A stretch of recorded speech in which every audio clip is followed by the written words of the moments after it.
잘 자.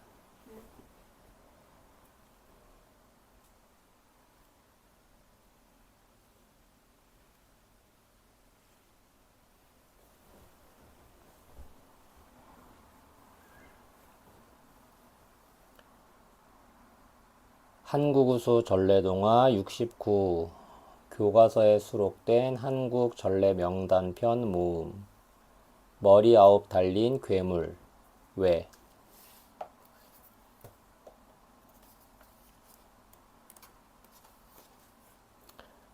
머리 9 달린 괴물 옛날 깊은 산속에 머리가 9이나 달린 무시무시한 괴물이 살고 있었어요. 머리가 9이다 보니 코도 9개, 입도 9개, 눈과 귀는 각각 18개씩이나 되었지요. 이 괴물은 성격도 고약해서 심심하면 마을에 내려와 사람들을 괴롭혔어요. 고약하다, 성질, 행동 등이 괴팍하거나 좋지 않음. 하지만 워낙 재빠르고 힘이 세서 아무도 당할 사람이 없었지요.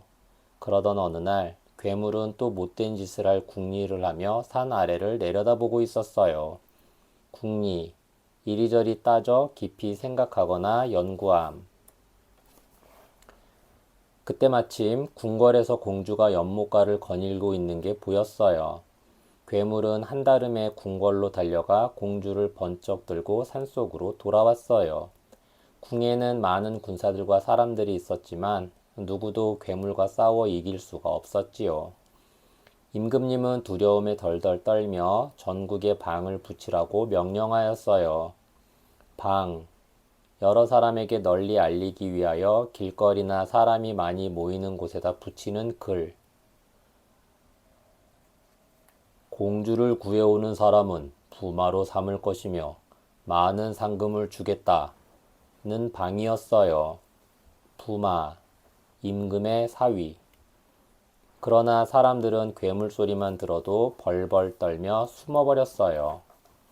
그러던 어느 날, 한 젊은이가 궁으로 찾아왔어요. 제가 공주님을 구해오겠습니다. 임금님은 매우 기뻐하며 공주를 구해오면 결혼을 시켜주겠다고 굳게 약속했지요. 젊은이는 몇 명의 궁궐 무사와 함께 괴물이 사는 산으로 갔어요. 날이 저물자 젊은이는 큰 나무 아래서 잠시 눈을 붙였어요. 그런데 꿈속에 하얀 옷을 입은 노인이 나타났어요.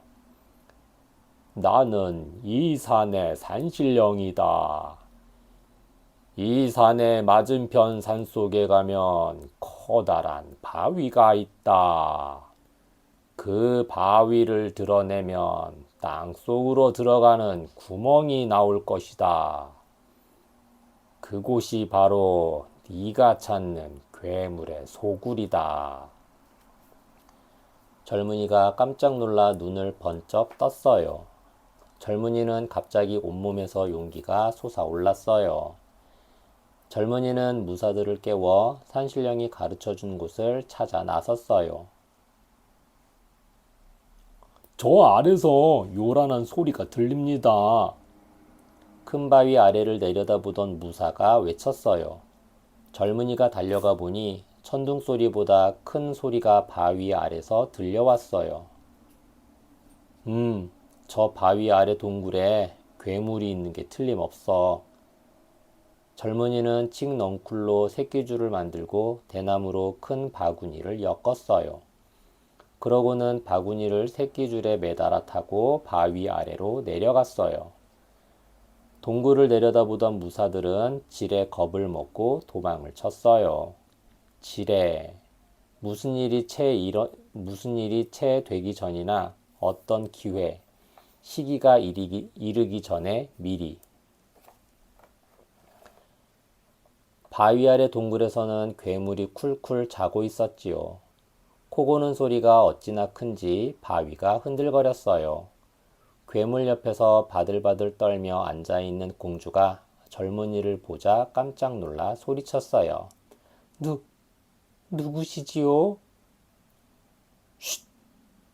공주님, 놀라지 마세요. 공주님을 구하러 온 사람입니다. 아, 그렇군요. 괴물은 술이 취해 막 잠이 들었습니다. 젊은이는 살금살금 괴물 곁으로 다가갔어요. 바로 그때였어요. 코를 드르렁 드르렁 골던 괴물이 갑자기 눈을 번쩍 떴어요. 그러자 괴물의 18개의 눈에서 빨간 불꽃이 튀어나왔어요. 괴물의 입에서도 불꽃이 쏟아졌지요. 젊은이는 불꽃을 재빨리 피하며 칼을 높이 들어 올렸어요. 그리고 9개의 머리 중에서 가장 큰 머리를 내리쳤어요. 머리가 땅에 떨어지자 괴물이 몸부림을 치기 시작했어요. 아, 내 머리! 내 머리! 머리가 잘린 괴물은 힘을 쓰지 못했어요. 나머지 8개의 머리에서 빨간 연기가 무럭무럭 피어오르더니 괴물은 그만 그 자리에 푹 쓰러져 연기가 되어 사라졌어요. 젊은이는 공주를 대나무 바구니에 태우고 길게 늘어진 밧줄을 잡아당기며 위로 올라왔어요. 공주가 궁으로 돌아오자 임금님은 몹시 기뻐하며 잔치를 베풀었어요. 그리고 젊은이와 공주는 성대하게 결혼식을 올렸어요. 연기가 되어 사라진 괴물은 다시는 나타나지 않았어요. 백성들도 마음 놓고 편안하게 잘 살게 되었답니다. 제주 많은 삼형제. 옛날 어느 마을에 아주 특별한 재주를 갖고 있는 삼형제가 살고 있었어요. 맨 위에 큰형은 눈이 아주 좋아서 산 너머 풀숲 속에 숨어 있는 딱정벌레며 이웃집 부엌에 숨겨둔 찰떡까지도 볼 수 있었어요. 둘째는 힘이 좋아서 황소 100마리쯤은 한 손으로 거뜬하게 들어 올릴 수 있었어요. 막내는 매를 맞기만 하면 힘이 솟는 이상한 재주가 있었어요. 매를 맞으면 맞을수록 몸이 시원해져서 콧노래를 부를 정도였지요.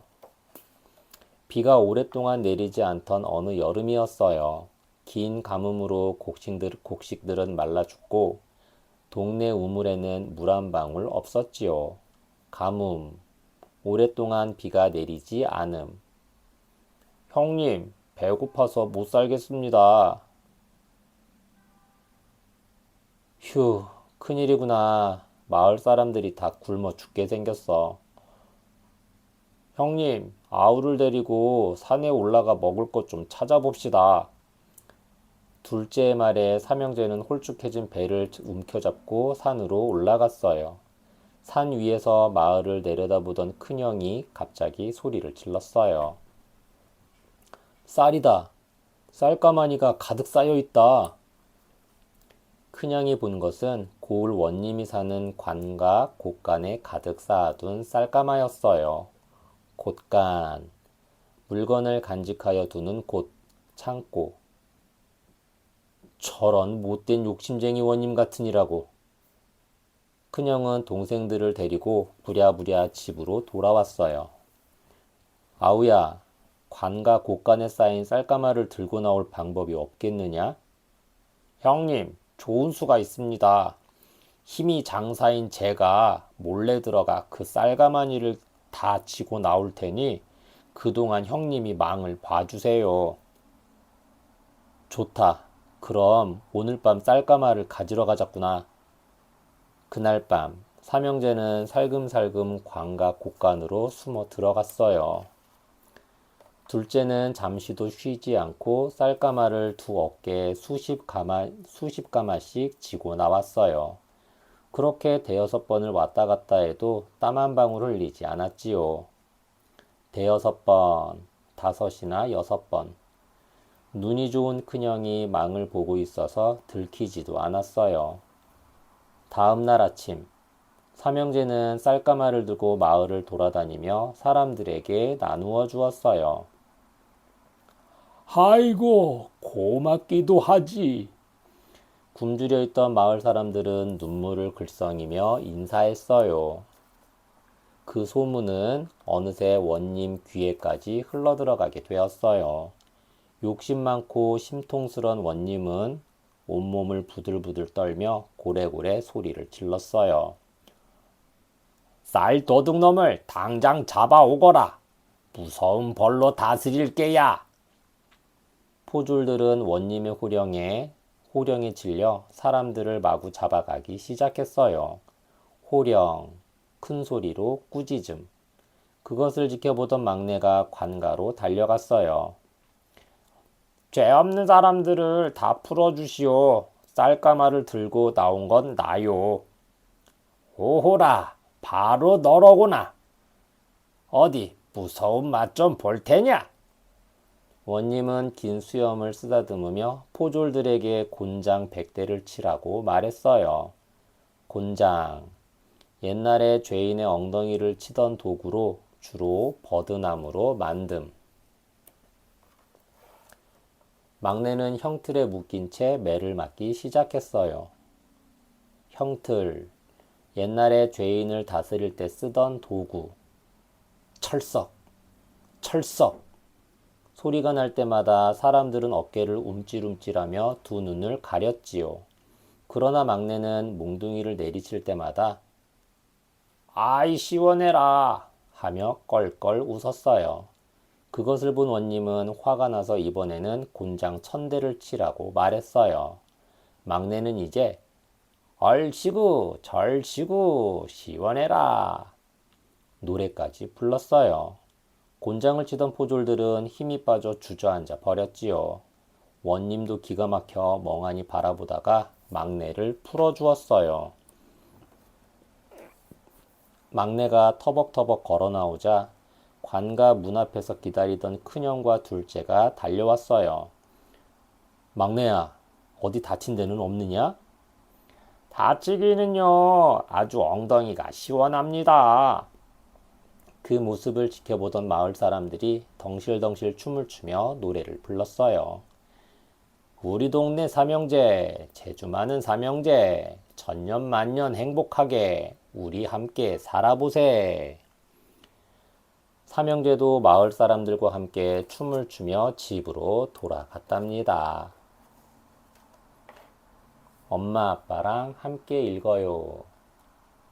머리 9 달린 괴물, 재주 많은 삼형제. 옛날 옛적 괴물 이야기와 재주 많은 삼형제 이야기. 머리 9 달린 괴물에 나오는 괴물은 옛 사람들이 만들어낸 용이나 봉황 같은 상상의 동물입니다. 아무 이유도 없이 사람들을 괴롭히고 공주를 잡아가는 힘이 센 괴물은 자신의 힘만 믿고 약한 사람을 괴롭히는 권력자를 상징한다고 볼 수 있습니다. 그래서 사람들은 괴물이 무서워서 아무도 공주를 구하러 가지 않지요. 하지만 그때 용감한 젊은이가 공주를 구하러 나섭니다.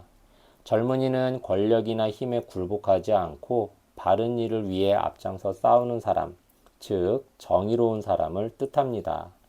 그리고 마침내 젊은이가 괴물을 물리치고 공주를 무사히 구해서 집으로 돌아옵니다. 이 이야기는 아무리 철벽 같은 힘이라고 해도 지혜와 정의가 있다면 반드시 불의를 물리치고 이길 수 있다는 것을 깨닫게 해줍니다.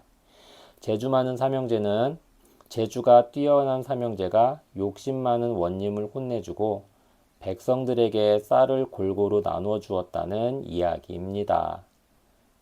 한여름 가뭄이 시작되면 농사만 짓던 서민들은 먹을 것이 없어서 굶주려야 했고 또 수확물의 반 이상은 세금으로 내거나 땅 주인에게 주어야만 했지요. 더군다나 욕심 많은 원님을 만나면 오히려 더 많은 세금을 내야 했습니다. 그래서 사람들은 그 억울함을 조금이라도 달래기 위해서 재주 많은 삼형제 같은 이야기를 만들어낸 것인지도 모릅니다. 조선시대의 통신제도. 옛날에는 텔레비전도 없고 라디오도 없었습니다. 그래서 나라 안에 큰일이 일어나도 알 수가 없었어요. 그저 동네 사람들 입소문으로만 겨우 가까운 이웃 이야기를 들었을 뿐이지요.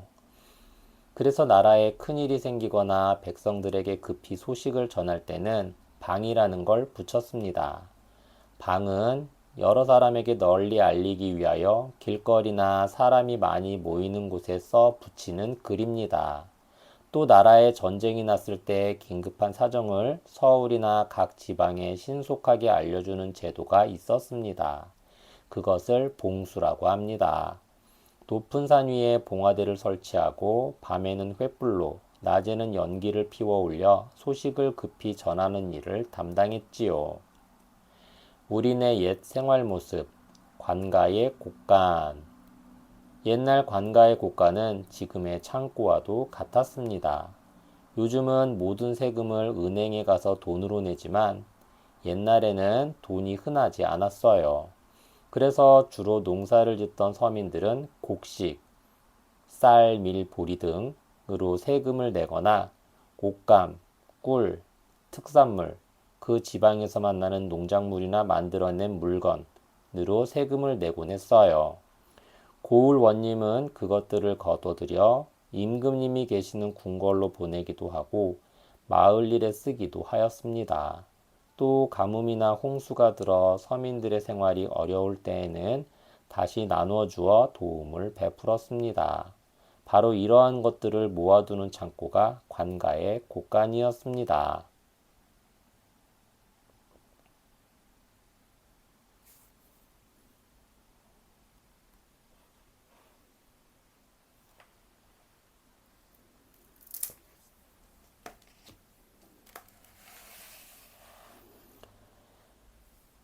머리 9 달린 괴물.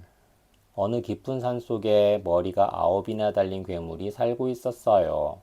어느 날 괴물은 궁궐에서 공주를 납치해 산속으로 들어갔어요. 많은 군사들이 있었지만 누구도 괴물과 맞서 싸우지 못했지요. 임금님은 공주를 구해오는 사람에게 많은 상을 주고 공주와 결혼을 시켜주겠다고 약속했어요. 그러던 어느 날, 한 젊은이가 공주를 구해오겠다고 나섰어요. 젊은이는 궁궐 무사들과 함께 괴물을 찾아 나섰어요. 과연 젊은이는 머리 9 달린 괴물을 물리치고 공주를 무사히 구해낼 수 있을까요? 재주 많은 삼형제. 옛날 어느 마을에 특별한 재주를 가지고 있는 삼형제가 살고 있었어요. 큰형은 눈이 좋아서 산 너머 풀숲 속에 숨어 있는 딱정벌레까지 찾을 수 있었어요. 둘째는 힘이 좋아서 황소 100마리쯤은 거뜬하게 들어 올리고, 막내는 매를 맞기만 하면 힘이 솟는 이상한 재주였지요.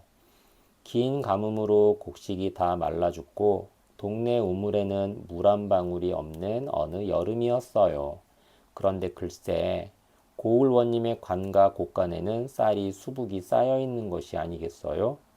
재주 많은 삼형제가 관가로 가서 펼치는 신나는 모험 속으로 함께 들어가 볼까요? 퀴즈. 머리 9 달린 괴물 1. 젊은이는 어떻게 괴물의 소굴을 찾을 수 있었나요? 2.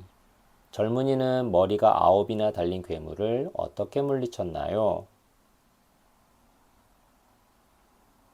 재주 많은 삼형제 1. 삼형제에게 각각 어떤 재주가 있었는지 말해보세요. 2. 원님은 왜 막내를 그냥 풀어주었나요?